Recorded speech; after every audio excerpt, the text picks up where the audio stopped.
मुझे इस चीज़ से कोई मोह नहीं है। महत्वाकांक्षा होना कोई बुरी बात नहीं है। हाँ।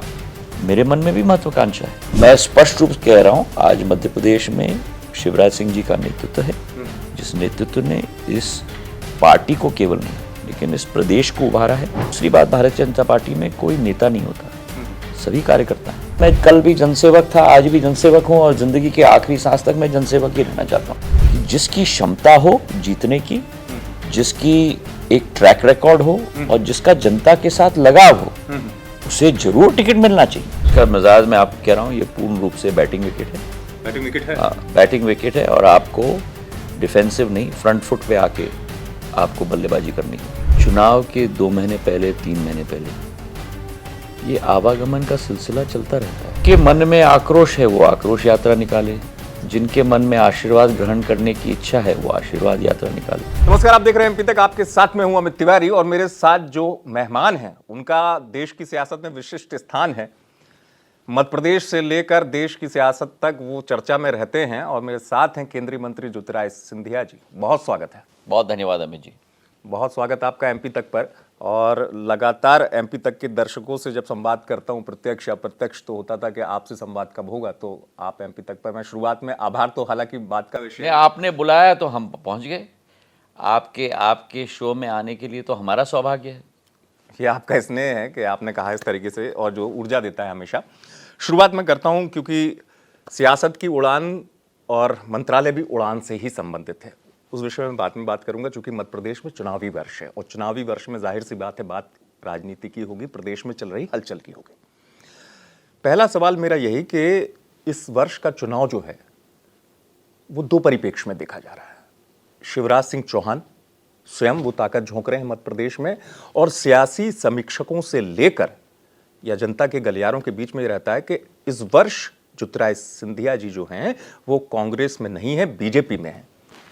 जितना उनके लिए एक इम्तिहान है, आप अपने लिए 2023 के इस चुनाव को कितनी बड़ी परीक्षा या इम्तिहान, जो मैं कह रहा हूं, देखते हैं?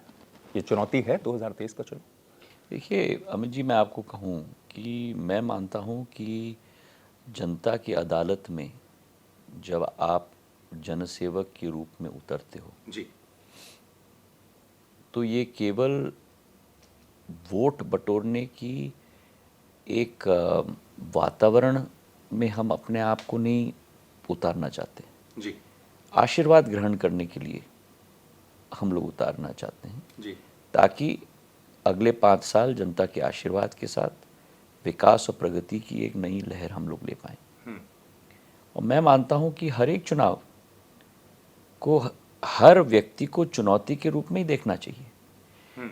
कोई चुनाव ये प्रजातंत्र की सबसे बड़ी ताकत है, और इस प्रजातंत्र की ताकत में जब आप अपने आप को ढाल रहे हो तो उसे एक चुनौती के रूप में ही आपको पूर्ण रूप से अपने आप को उससे सम्मिलित करके उसी आधार पर हम लोगों को चलना होगा। तो मेरे लिए 2023 क्यों, मेरे लिए मैंने मेरे पूज्य पिताजी के लिए भी बचपन से कैंपेन किया है। हर चुनाव में देखता था, मेरे पूज्य पिताजी भी बहुत गंभीरता से लेते थे। बिल्कुल। और मैं मानता हूं कि ज़िंदगी में हर चुनौती को पूरी गंभीरता से हमें लेनी चाहिए। कोई भी अगर वातावरण आपके पक्ष में हो या आपके पक्ष में न हो, उसे चुनौती के रूप में ही आपको स्वीकार करना चाहिए। नहीं, एमपी में इस बार थोड़ा सा माहौल जो है, जो जैसा कि सबको ही अपना अपना गणित लगाते हैं, और मैं हमेशा, मेरा अपना व्यक्तिगत मानना रहता है कि गणित कई बार सही भी होते हैं, गलत भी निकल जाते हैं सबके गणित। इस बार थोड़ा सा माहौल जो है मध्य प्रदेश का वो बदला सा नजर आ रहा है। थोड़ा सा फाइट, या जिसे हम कहते हैं कि संघर्ष जो है वो जोरों पर है आपस में, दोनों ही दलों में। नहीं, देखिए मैं मानता हूं कि प्रजातंत्र की किसी भी लड़ाई में जी, पूर्ण संघर्ष ही होता है। अगर आप समझो कि कोई भी चुनाव इस देश में जी, या प्रजातंत्र में वॉकओवर है, वो आपकी गलतफहमी है। हर चुनाव को संघर्षपूर्ण ही व्यक्ति को सामना करना चाहिए। और चाहे 2018 हो, 2013 हो, 2008 हो, 2003 हो या 2023 हो, हर चुनाव को हमें संघर्ष के रूप में ही लेकर आगे बढ़ना चाहिए। क्रिकेट से बड़ा प्रेम है आपका? बिल्कुल है। अच्छा खेलते हैं आप, देखा मैंने। अच्छा, ड्राइव भी बड़ा अच्छा लगाते हैं, देखा है मैंने। पिच का मिजाज क्या कह रहा है? एक अच्छा खिलाड़ी पिच को जरूर देखता है घर में से। पिच का मिजाज मैं आपको कह रहा हूँ, ये पूर्ण रूप से बैटिंग विकेट है। बैटिंग विकेट है। हाँ, बैटिंग विकेट है, और आपको डिफेंसिव नहीं, फ्रंट फुट पे आके आपको बल्लेबाजी करनी होगी, क्योंकि जो 18 वर्ष में आपकी एक तरीके से प्रशिक्षण रही है, प्रशिक्षण के आधार पर जो आपने पूर्ण रूप से एक परफॉर्मेंस दिया है, उस परफॉर्मेंस के श्रेणी में ही पूर्ण रूप से स्टेडियम के चारों तरफ जितने भी हमारे दर्शक हैं उनका विश्वास आपके साथ खड़ा है, तो आपको फ्रंट फुट में आके बैटिंग नेट प्रैक्टिस बराबर चल रही है वहां। जन आशीर्वाद यात्रा और नया अध्याय शुरू हुआ कांग्रेस का, जन आक्रोश यात्रा। जिनके मन में आक्रोश है वो आक्रोश यात्रा निकाले, जिनके मन में आशीर्वाद ग्रहण करने की इच्छा है वो आशीर्वाद यात्रा निकाले। तो जन आक्रोश यात्रा, वो कह रहे हैं कि हम जनता को बताना चाहते हैं कितना गुस्सा है, इसलिए उन्होंने जन आक्रोश। जिन लोगों को ये इतनी मेहनत करना पड़े कि जनता को बताना पड़ेगा कि कितना आक्रोश है, हम तो जनता का आशीर्वाद ग्रहण करने के लिए नतमस्तक होकर उनके चरणों में नतमस्तक होकर उनका आशीर्वाद ग्रहण करके मध्य प्रदेश को इसी तरह से बढ़ाना चाहते हैं। अपने अपने माध्यम है वो, आप अपने तरीके से कह रहे हैं कि आशीर्वाद का भाव है। इन दिनों मध्य प्रदेश में जैसे कहते हैं क्रिकेट की अंतर है अमित जी, क्योंकि आप कह रहे हैं जी कि वो बताना चाहते हैं जनता को कितना आक्रोश है। हाँ, उन्होंने कहा कि हाँ, उनका यही जन आक्रोश निकलता है जब जनता का आक्रोश हो, पर ये यात्रा से के द्वारा वो बताना चाहते हैं जनता को कि कितना आक्रोश है। हाँ, उनका ये कहना था कि जनता के मन में आक्रोश है, इसलिए हमने नाम आक्रोश यात्रा रखा। नहीं, हम जनता का आशीर्वाद ग्रहण करना चाहते हैं, तो जिनके मन में आक्रोश हो वो आक्रोश रैली निकाले, जो जनता का आशीर्वाद ग्रहण करना चाहते हैं वो आशीर्वाद ग्रहण करें। आप पक्ष में हो या विपक्ष में हो, आपके लिए क्या महत्वपूर्ण होना चाहिए? आपके लिए आक्रोश महत्वपूर्ण होना चाहिए या आशीर्वाद ग्रहण करना महत्वपूर्ण होना चाहिए? जिनकी मानसिकता और विचारधारा आक्रोश की हो वो आक्रोश रैली निकाले। ठीक है, आप कह रहे हो उनकी मानसिकता आक्रोश की है। जो मेरा सवाल था, आपने हालांकि ठीक है उसको अच्छे से थोड़ा सा स्पष्टीकरण कर दिया उस चीज़ का। मेरा सवाल ये था कि मध्य प्रदेश में इन दिनों बीजेपी नेताओं की पार्टी छोड़ने की बड़ी होड़ लगी है और वो जा रहे हैं कांग्रेस में लगातार। उनमें कई आपके भी जुड़े हुए लोग जिसे कहते हैं, इस भाषा में समर्थक भी कहते हैं, या आपके प्रति निष्ठावान। मैं निष्ठावान इसलिए कहता हूं कि हर कार्यकर्ता का, मैं ये नहीं कहता हूं कि कोई गुट, उसकी भाई अपनी व्यक्तिगत नेता होता है, हर किसी का होता है अपना व्यक्तिगत नेता। वो लोग क्यों जा रहे हैं छोड़ के पार्टी आपके? और दूसरी चीज मेरे इसलिए भी, उनमें से कई लोग ऐसे भी हैं, दोनों ही पहलू हैं, जिनके लिए आपने बहुत जीवन पर्यंत किया, या वो उनमें से उनका ये कहना कि हम जीवन पर्यंत ज्योतिरादित्य सिंधिया जी के साथ रहे, लेकिन अब हम नहीं रह रहे हैं, हम जा रहे हैं छोड़ के। ताजा मामला जैसे अभी ग्वालियर चंबल के ठीक थे, गुना और उस तरफ अशोकनगर के, इंदौर के भी दो नेताओं ने छोड़ दी पार्टी। देखिए, चुनाव के 2 महीने पहले, 3 महीने पहले ये आवागमन का सिलसिला चलता रहता है। इस साल लग नहीं रहा ज्यादा है, थोड़ा सा चलता रहता है, हर चुनाव में होता है, हर चुनाव में। और मैं नहीं कहता कि मैं किसी को दोषी ठहरा रहा हूँ, ठीक है। अगर अमित तिवारी जी को लगे कि इस पार्टी में रहकर जो उनकी महत्वाकांक्षा है वो पूरी नहीं हो रही है, और वो जाके किसी और पार्टी में जाकर उनको लगता है कि उनकी महत्वाकांक्षा पूरी होगी, तो उनको शुभकामनाएं। मैं, जो भी व्यक्ति अगर गया हो भारतीय जनता पार्टी छोड़ के कांग्रेस में, या कांग्रेस से छोड़ के भारतीय जनता पार्टी में आया हो, और प्रभाव दोनों तरफ से है, दोनों को शुभकामनाएं।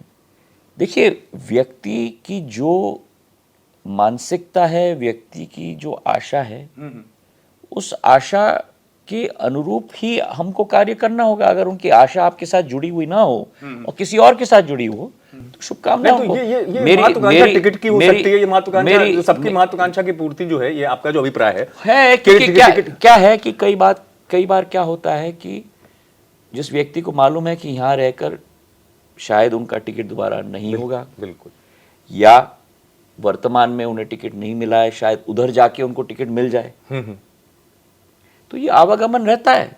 और जो लोग छोड़ के गए हैं उनको शुभकामनाएं, जो लोग छोड़ के आए हैं उनका स्वागत।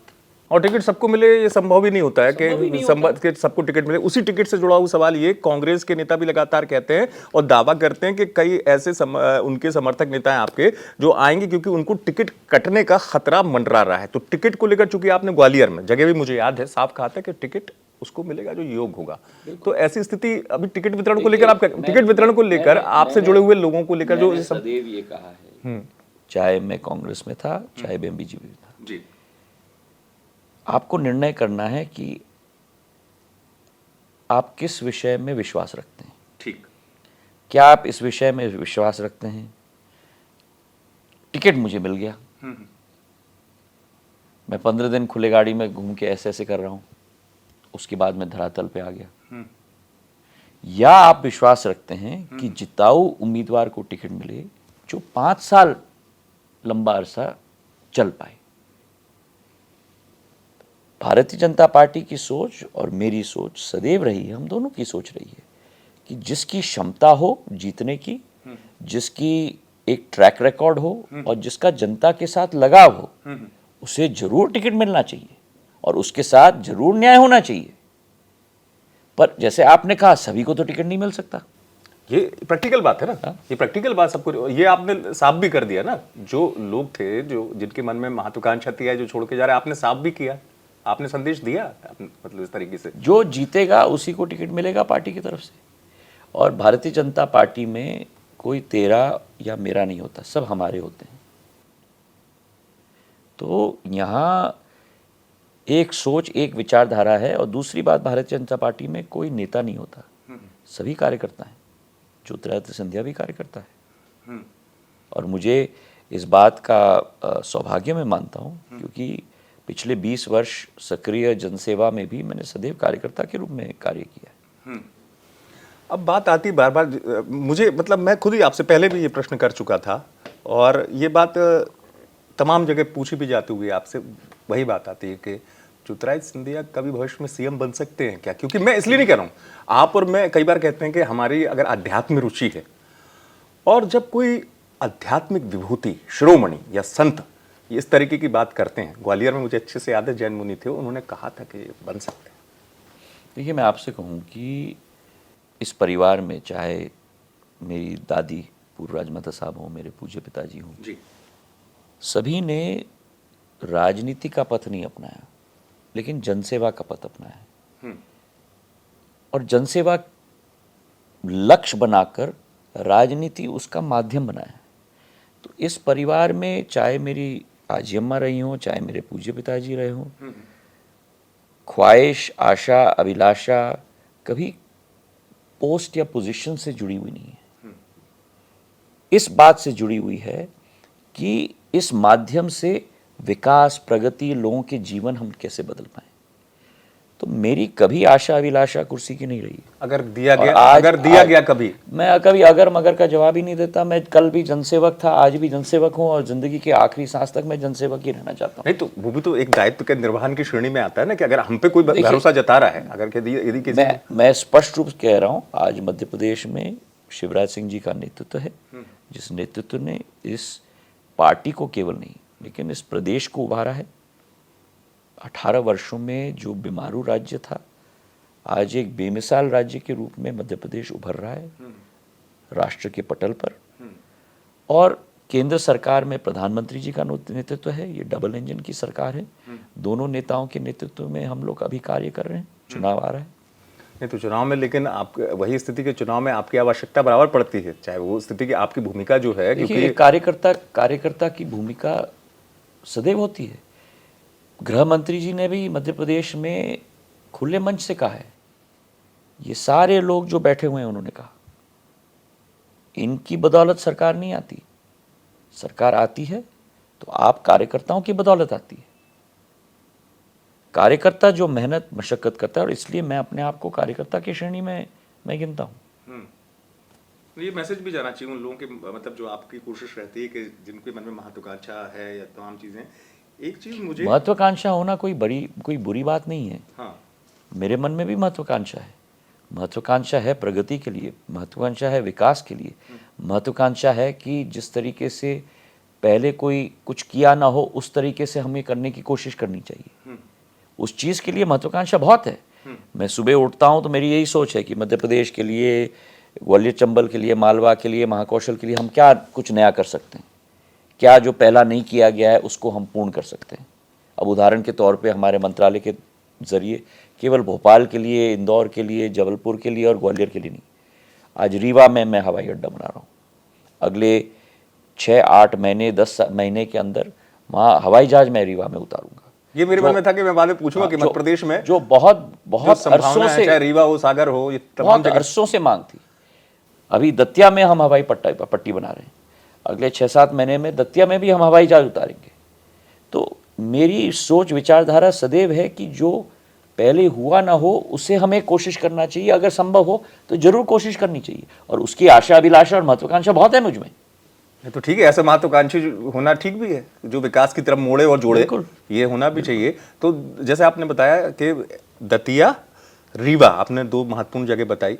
मध्य प्रदेश को और क्या गिफ्ट मिल सकता है आपके मंत्रालय से? देखिए, पिछले 2 वर्षों में हमने मध्य प्रदेश में नागर विमानन की आवागमन करीब 200% हमने बढ़ा दी है।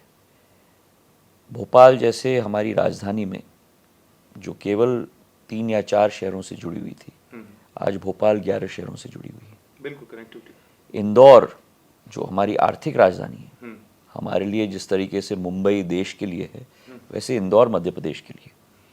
जो इंदौर केवल 12 शहरों से जुड़ा हुआ था, आज 2 साल के अंदर वो इंदौर 23 शहरों से हमने जोड़ दिया है। और उसके अतिरिक्त 2 अंतर्राष्ट्रीय, दुबई और शारजा के लिए भी फ्लाइट हमने दे दी है। तो 25 शहरों के साथ जोड़ दिया है हमने। और वही स्थिति जबलपुर की है, वही स्थिति ग्वालियर की है। तो अपेक्षा भी है प्रदेश के लोगों, क्योंकि उनकी अपेक्षा ये थी कि अगर आपके पास ये मंत्रालय है तो जाहिर सी बात है जो विस्तारित नया भव्य 450 करोड़ का टर्मिनल जबलपुर में बन रहा है। अगले 1 महीने में वो तैयार हो जाएगा। नया भव्य टर्मिनल रिकॉर्ड टाइम में, ये मैं कीर्तिमान स्थापित करना चाहता हूँ। शिलान्यास और लोकार्पण के बीच में पूरे देश में, अगर अंतर्राष्ट्रीय जगत में न हो, ये कीर्तिमान स्थापित होगी कि 12 से 14 महीने के अंदर भूमि पूजन से लोकार्पण ग्वालियर का 500 करोड़ का हवाई टर्मिनल तैयार होके दिसंबर या जनवरी तक हम लोग जनता को समर्पित कर देंगे। नहीं, बिल्कुल मध्य प्रदेश में यही अपेक्षा होना चाहिए, क्योंकि यदि मेरे आंकड़े होंगे गलत होंगे तो ज्योतिरादित्य जी मुझे दुरुस्त भी कर देंगे। क्योंकि एक चीज़ तो फर्क आया है कि अगर मेरी जानकारी जितनी 2013-14 में संभवतः 6 करोड़ घरेलू यात्री हुआ करते थे, और अब तक आते आते ये संख्या दुगने से ज़्यादा, अगर मैं सही हूँ, 14.5 मतलब मैंने इसलिए, अगर मतलब कई बार मैं खुद ही कहता हूँ। और एक और आंकड़ा मैं आपको चौंकाने वाला दे दूं, और आपके द्वारा दर्शकों को भी मैं दे दूं। जो आज 6 करोड़ से हम लोग 14.5 करोड़ तक पहुंचे हैं पिछले 9 वर्षों में, 2023 से 2032 या 35 तक ये 14.5 करोड़ का आंकड़ा घरेलू यात्रियों का, ये 42 करोड़ तक जाने वाला है। ये एक्सप्लोसिव ग्रोथ इस क्षेत्र में आप देखने वाले हो। मध्य प्रदेश में तो पिटारा खुलने जैसे गिफ्ट दिया है, आगे और भी संभावनाएं, दतिया, रीवा आपने बताया। वापस हम विमानतल से लेके सियासत की हलचल तक आते हैं फिर से। बिल्कुल, तो मेरा सवाल यही था, मैं लगातार सोचने की कोशिश करता हूँ, दिग्विजय सिंह आपके लिए इतनी चिंता क्यों करते हैं? आपने हालांकि चिंता करी अभी हाल में, आपने कहा भी, लेकिन उनको अच्छा नहीं लगा, आपने कहा भी कि पोस्टर से क्यों गायब हैं। उनको चिंता रहती है आपकी, वो कहते हैं कांग्रेस ने उनको सब कुछ दिया, मंत्री बना दिया, वो क्यों चले गए? मुझे तो बोले अभी भी लगता है वो चले क्यों गए, उनको चिंता कहूँ, उनको क्या कहूँ मैं? जिस व्यक्ति के पास उत्तर है वही प्रश्न कर रहा है। नहीं, फिर भी कि मतलब उनके मन में जिस व्यक्ति के पास उत्तर है वही प्रश्न कर रहा है। वो उनको लगता है, क्योंकि उन्होंने एक चीज़, और अभी अशोकनगर में एक सभा हुई थी, तो उन्होंने कहा कि जब वो राजनीति में आपके लिए कहा तो बोले मैंने हीरे की तरह चमकाया उनको। देखिए, मैं किसी व्यक्ति से जो स्वयं श्रेय लेना चाहें, उनसे वो श्रेय मैं कभी हड़पने की कोशिश नहीं करूँगा। मेरे लिए मैंने कभी भी व्यक्तिगत टिप्पणी किसी भी राजनीतिज्ञ व्यक्तित्व पे कभी भी मैंने अपने 20 साल में कभी नहीं की है, और आज भी नहीं करूँगा। अगर वो उस बात का श्रेय लेना चाहते हैं तो जरूर लें, मैं स्वागत करता हूँ। ठीक है, आपने सही कहा, क्योंकि मैंने सदैव उनका मान सम्मान किया है। नहीं, क्योंकि अभी हाल में एक चीज़ और होती है, आपने ये भी कहा था, जो बयान बड़ा चर्चा का विषय बना, कि मेरे संबंध खराब नहीं है। आपने ये कहा था हाल में, कमलनाथ और दिग्विजय सिंह से मेरे कोई संबंध खराब नहीं। देखिए, जिंदगी में लोग एक साथ मिलते हैं, लोग कभी कभी कुछ कारणवश बिखर जाते हैं, पर मैं समझता हूँ, और ये थोड़ा मेरा अध्यात्म की सोच है जी। कि ज़िंदगी कुछ पलों की होती है, कभी बनती है आपकी, कभी नहीं बनती, पर ज़िंदगी में कभी भी दूसरे व्यक्ति के प्रति द्वेष भावना नहीं रखनी चाहिए, कभी किसी दूसरे व्यक्ति के प्रति गलत भावना नहीं रखनी चाहिए। आपकी बनी तो आपको बधाई, आपकी नहीं बनी तो ठीक है। जैसे अटल जी ने एक बार कहा था, ज़िंदगी में कभी कभी ये भी सही, कभी कभी वो भी सही। हार में ना जीत में किंचित नहीं भयभीत में, ये उनकी पंक्तियां थी। इसलिए आपके अंदर वो जो कहते हैं कि एक राजनीतिक तौर पर जवाबदेही या प्रतिद्वंदिता, वो अलग विषय हो सकता है। मध्य प्रदेश में आपकी नीति और नियत पर मैं जरूर टिप्पणी करूंगा। हाँ। और आपने जो अगर कुछ गलत किया हो, मैं बिल्कुल नहीं बख्शूंगा, पर व्यक्तिगत टिप्पणी करने की मेरी आदत नहीं है। व्यक्तिगत जिसे कहते हैं कि सीधे अटैकिंग आपकी राजनीति का एक स्तर होना चाहिए, मैंने सदैव माना है। यही मेरी आजी अम्मा ने मुझे सिखाया, यही मेरे पूज्य पिताजी ने मुझे सिखाया। निसंदेह ये बात आपने कही इस तरीके से, क्योंकि एक तस्वीर अंत में क्या है कि अमित जी, दूसरे लोग भी आपको देख रहे हैं एक उदाहरण देने के लिए, और अगर हम लोग ही उस स्तर तक हम लोग चले जाएं तो फिर क्या उदाहरण आप सेट कर रहे हो समाज में। क्योंकि आज की डेट में ये भी सही बात है, एक प्रश्न है कि मौजूदा दौर में राजनीति में सुशीलता कितनी बची। जो सुशीलता शब्द आता है कि आपकी नीति, नियत, आपकी विचारधारा, आपकी योजनाएं, इसमें अगर आपकी कोई कमी है तो ज्योतिरादित्य सिंधिया आपको नहीं बख्शेगा। लेकिन एक सीमा होनी चाहिए राजनीति में भी। हाँ, एक दायरे के अंदर वो और आप मेरे पार्लियामेंट के सभी स्पीचेस उठा लो, 20 साल में मैं कई बार बोला हूँ पार्लियामेंट में, मैं कभी भी व्यक्तिगत टिप्पणी मैंने नहीं की। ठीक है, आप व्यक्तिगत टिप्पणी नहीं, और यही वजह है कि आपके अंदर वो वाली अगर पुरानी कोई चीज़ें भी हैं तो उसको लेके, क्योंकि एक तस्वीर की मध्य प्रदेश में बड़ी चर्चा हो गई हाल में संसद का। जैसे आपको पता है, पुरानी संसद से नई संसद भवन का जो हुआ लोकार्पण से लेके चीज़ें, एक तस्वीर सोनिया गांधी जी के साथ आपकी नज़र आई। ताज़ा तस्वीर की बात कर रहा हूँ मैं, उस तस्वीर के मायने निकटता से देखे जाने लगे।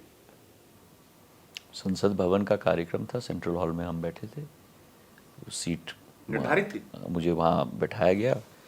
हम लोग 4 लोग थे बेंच में साथ में, तो मुझे कहा गया कि आप इधर थोड़ा मूव करिए, हम साथ में बैठे। कोई संवाद नहीं हुआ सोनिया गांधी जी से? हमने बस अभिवादन, हाँ, हमने नमस्कार किया, चर्चा की बस। लेकिन आपके मन में अभी भी वैसा, मतलब जो आप पहले कह रहे थे कि राजनीतिक तौर पर हो सकता है, लेकिन मन में ऐसा कोई भाव नहीं है कि जिसमें मतलब वो चीज़ आए कि बिल्कुल ही संवादहीन, मतलब कभी जैसे कहते हैं बातचीत संवादहीन। मैं उस विचारधारा का व्यक्ति हूँ जो मैं अपने वर्तमान में ज़्यादा पूर्ण समय देता हूँ और अपने भविष्य में देता हूँ। जो हमारी अतीत हो गई वो अतीत को, लोगों ने इसी को भविष्य जोड़ के देख लिया था। लोग अतीत को अतीत रहने दो, आप अपने वर्तमान और भविष्य पे काम करो। तो भविष्य में इस तरह की कोई संभावना नहीं है कि कभी निकटता दोबारा उस तरीके से हो? मैं मानता हूं कि मेरा सौभाग्य है कि प्रधानमंत्री जी के नेतृत्व में मुझे कार्य करने का मौका मिला है। जो जिम्मेदारी प्रधानमंत्री जी ने, भारतीय जनता पार्टी के अध्यक्ष ने, गृह मंत्री जी ने मुझे दिया है, उस जिम्मेदारी का निर्वाह करने की पूरी कोशिश। क्योंकि ये बात आपने सही कही, और दर्शकों की जानकारी के लिए बता दूं कि कई बार क्या होता है, इस तरीके से बात आती है, जो सीएम पद को लेकर हम और आप बात कर रहे थे कि क्या ज्योतिरादित्य सिंधिया 2018 में भी इच्छुक थे। जो मुझे जानकारी है, मुझे ये पता चला कि आपको बुला के कहा गया था कि कमलनाथ ही सीएम बन रहे हैं, और आपने साफ कहा था मुझे कोई दिक्कत, जितनी अगर मेरी जानकारी सही है तो उसको दुरुस्त कर दी। आपको बुला के एग्जैक्टली क्या कहा गया था, वास्तविक क्या कहा गया था? अब मैं अतीत में नहीं जाना चाहता, पर जो आप कह रहे हैं वो बिल्कुल सही है, और मैंने कहा मेरी जानकारी सही है बिल्कुल, और मैंने कहा मैं फौरन जाके मैं ही उनका नाम रखूंगा, मुझे कोई कठिनाई नहीं है, मुझे इस चीज़ से कोई मोह नहीं है। वो पार्टी का निर्णय है, चाहे वो अमित जी को चुने या मुझे चुने या दूसरे व्यक्ति को चुने, पार्टी का निर्णय है। हमको अपना काम करना है कार्यकर्ता के रूप में। फिर बात आ गई चूंकि सड़क पे उतरने की, स्थिति तो वहीं से। देखिए क्या है कि क्योंकि मैं अतिथि शिक्षकों को लेकर अभी चिंतित था। देखिए, आपने आवाज बुलंद की थी अतिथि शिक्षकों के लिए, अब हाल में उनके लिए हुआ भी सरकार की तरफ से। आपने धन्यवाद अर्पित करना चाहता हूँ शिवराज सिंह जी को। हुआ नहीं है, उन्होंने प्रदेश का खजाना मेरे अतिथि शिक्षकों के लिए खोल दिया है, जिनका जो संघर्ष कर रहे थे इतने दिनों के लिए, उनका मानदेय डबल कर दिया। साधारण तौर पर 20% कोई बढ़ा देता है या 50% बढ़ाते हैं, उन्होंने उनका मानदेय डबल कर दिया मेरे अतिथि शिक्षकों का।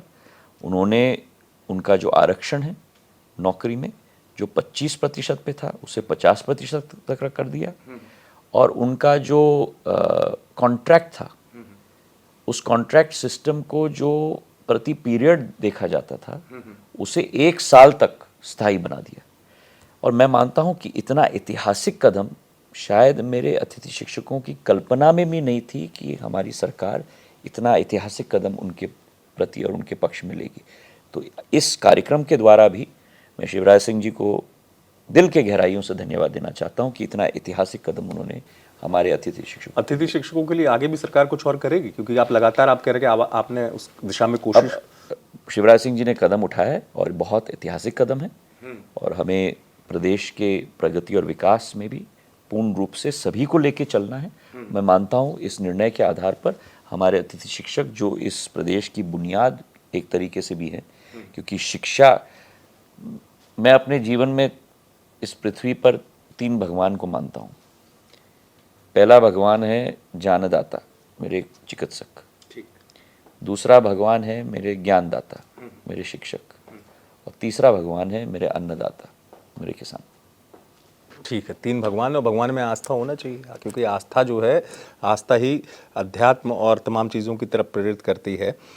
अब सवाल आता है कि मैं अभी मध्य प्रदेश गया हाल में, और मुझे सड़क मार्ग से। आप तो मध्य प्रदेश के ही हो, गया मतलब क्या, आप तो मध्य प्रदेश के ही हो। मतलब सड़क मार्ग से गया।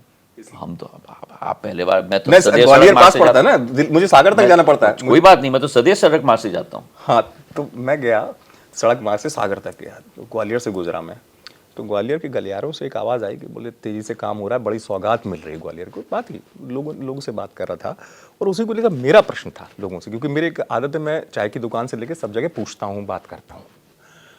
तो मैंने कहा ग्वालियर लोकसभा से किसको लड़ना चाहिए, ऐसा सवाल था। तो लोगों के मन में था कि आप जब उनसे मिलें तो आप उनसे पूछ लेना कि वो इस बार ग्वालियर से लड़ रहे हैं कि नहीं लड़ रहे हैं, गुना या ग्वालियर। मेरा सीधा संशय पाल लेंगे। मैं साफ उत्तर भी दे दूं कि ये निर्णय पार्टी का है, और मुझे लड़ना है या नहीं लड़ना है, लड़ना है तो कहाँ से लड़ना है, ये निर्णय पार्टी लेगी, और पार्टी के कार्यकर्ता के रूप में उस निर्णय का पालन करना मेरी जिम्मेदारी है। नहीं, ग्वालियर मानूं मैं नहीं कह रहा कि मुझे लड़ना है, कहाँ लड़ना है ये पार्टी निर्णय लेगी, जो पार्टी निर्णय लेगी उसका पालन मैं करूंगा। लोगों को लगा, लोगों जिस तेजी से वहाँ विकास हुआ। देखिए, मेरे लिए मेरा पूरा संभाग क्यों, मेरे लिए मेरा पूरा प्रदेश मेरे लिए महत्वपूर्ण है। मैं गुना का सांसद था पर मैं इंदौर में ट्रेन दे रहा था। मैं गुना का सांसद था पर मैंने इंदौर में क्रिकेट स्टेडियम बनाया। मैं गुना का सांसद था पर मैं भिंड, मुरैना और ग्वालियर में विकास कर रहा था।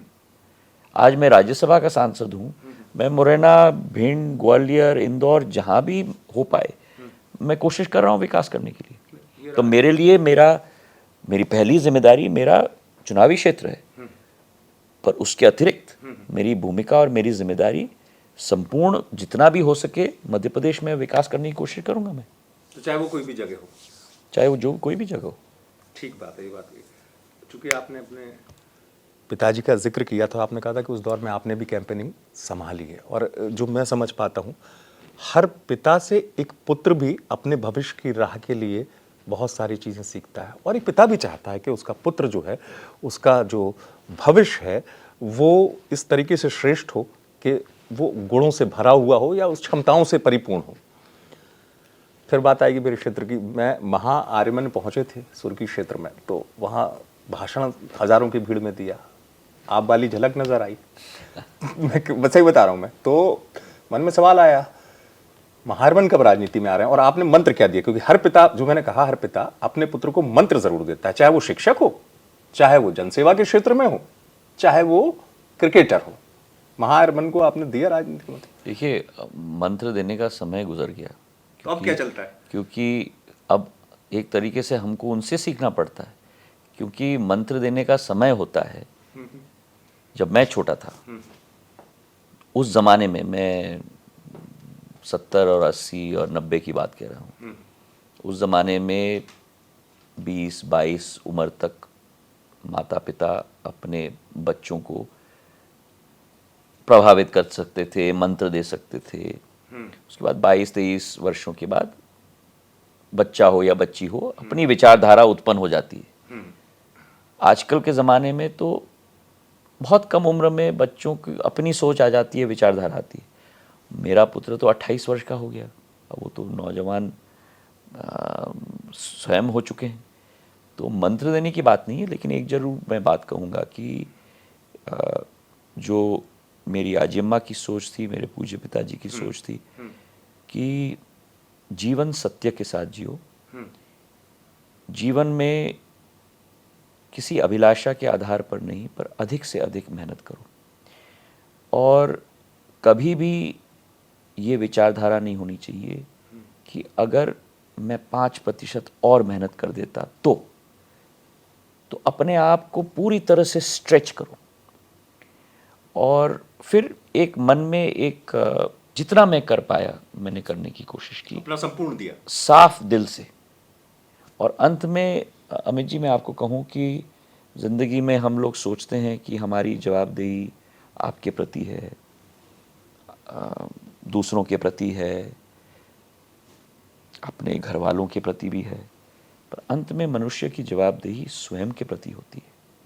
जब आप रात को सोने जाते हो, आपको अपना उत्तर उस शीशे में अपने आप को देना पड़ता है कि क्या आपने अपना दिन अपने मूल्यों और सिद्धांतों के आधार पर जिया।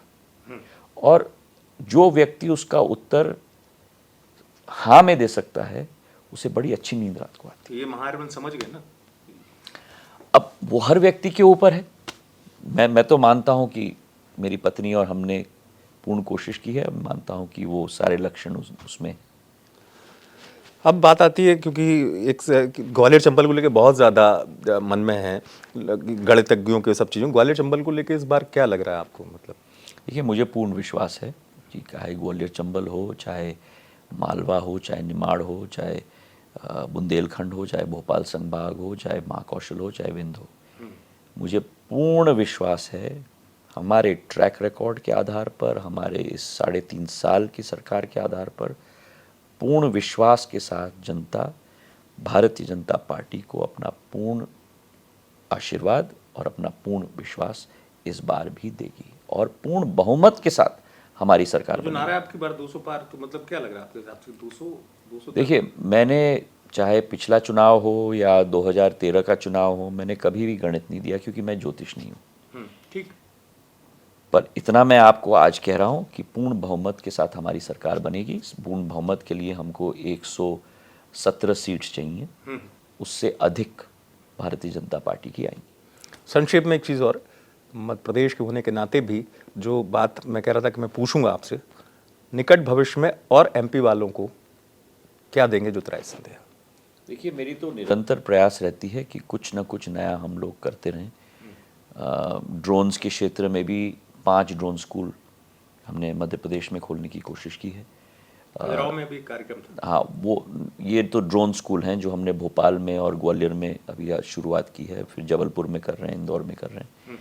खजुराहो में हमने 3 फ्लाइंग ट्रेनिंग ऑर्गेनाइजेशन दे दिए, 2 प्लेन के, 1 हेलीकॉप्टर का, और पहला हेलीकॉप्टर का ट्रेनिंग ऑर्गेनाइजेशन भारत में नहीं पूरे एशिया में जो पहला हेलीकॉप्टर ट्रेनिंग ऑर्गेनाइजेशन है वो आज खजुराहो में है। तो 3 FTOs, जो 3 FTOs पिछले 75 वर्षों में मध्य प्रदेश में स्थापित थे, भोपाल, गुना और इंदौर, आज 3 अतिरिक्त FTOs हमने केवल खजुराहो में दे दिए हैं। तो 3 से हमारा गणित हो गया है 6 FTOs मध्य प्रदेश के अंदर। मुझे विश्वास है कि मानव संसाधन के आधार पे भी बहुत नए रोजगार के अवसर फ्लाइंग के क्षेत्र में भी उत्पन्न हो पाएंगे। ड्रोन स्कूल हम खोल रहे हैं, नए एयरपोर्ट के टर्मिनल का सर्जन हो रहा है, नए एयरपोर्ट्स और पट्टियां हम लोग तैयार कर रहे हैं, जैसे हमने भी चर्चा की रीवा और दतिया में। और आने वाले दिनों में इस कनेक्टिविटी को हम आम आदमी सफर कर पाए, जैसे बिल्कुल। और हमारी सोच क्या है मैं आपको बताऊं कि हमारे देश में 2014 में भारतीय जनता पार्टी और प्रधानमंत्री जी की सरकार स्थापित होने के पहले हम लोग केवल बड़े बड़े शहरों पर अपना ध्यान आकर्षित कर रहे थे। उड़ान योजना के तहत 74 ऐसे एयरपोर्ट बने हैं पूरे देश में जहां द्वितीय विश्व युद्ध के बाद पूर्ण रूप से उन्हें अंतर्राष्ट्रीय नक्शे से निकाल दिया था। उदाहरण है आपको जरसुगुड़ा उड़ीसा का, रूपसी आसाम का, किशनगढ़ अजमेर का, दरभंगा का। और आज उन छोटे एयरपोर्ट्स में से 1 लाख से 5 लाख यात्री प्रति वर्ष उड़ान ले पा रहे हैं। और हमारी कोशिश है कि जब हमारे हब्स बन रहे हैं देश में, बड़े बड़े शहरों में, स्पोक भी बनने चाहिए, जैसे साइकिल में होता है, और वो एक फीडर स्पोक होना चाहिए। छोटे छोटे शहरों से यात्री को हम बड़े बड़े शहरों में लेके आए, बड़े बड़े शहरों से हम अंतर्राष्ट्रीय जगत में भेजें। और मैं चाहता हूं कि, मेरी आशा अभिलाषा है कि देश का पहला इंटरनेशनल हब हमारा देश के अंदर बने। आज जो हमारे इंटरनेशनल हब हमारे पूर्व के पड़ोसी देशों में या पश्चिम के पड़ोसी देशों में, भारत में हमारा इंटरनेशनल हब बनना चाहिए, और उस पर मैं दिल्ली एयरपोर्ट के साथ अभी कार्य कर रहा हूँ। बहुत अच्छी उम्मीद के साथ मैं ये रखता हूँ कि मध्य प्रदेश वासियों को सौगात मिलेगी। मैं जब दर्शकों से जुड़ता हूँ मध्य प्रदेश के, तो मैं कहता हूँ उनका आभारी, उनका अमित तिवारी, तो आपका भी आभारी अमित तिवारी। मैं आपका आभारी। बहुत बहुत धन्यवाद। बहुत बहुत धन्यवाद।